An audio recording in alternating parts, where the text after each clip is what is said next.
Who completed it, ये interrogative sentence है जो हु से शुरू हो रहा है.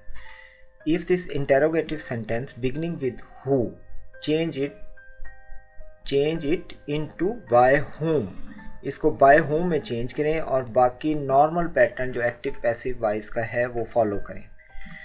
तो हु कंप्लीटेड इट, ये हु से शुरू हो रहा है, इंटेरोगेटिव सेंटेंस है, तो इसमें बाय whom में तब्दील हो जाएगा हु.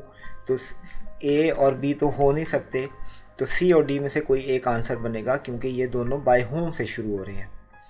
फिर ये इंटेरोगेटिव सेंटेंस है, इसलिए was it completed, completed third form आ गई और ये ऑब्जेक्ट, इट ऑब्जेक्ट है.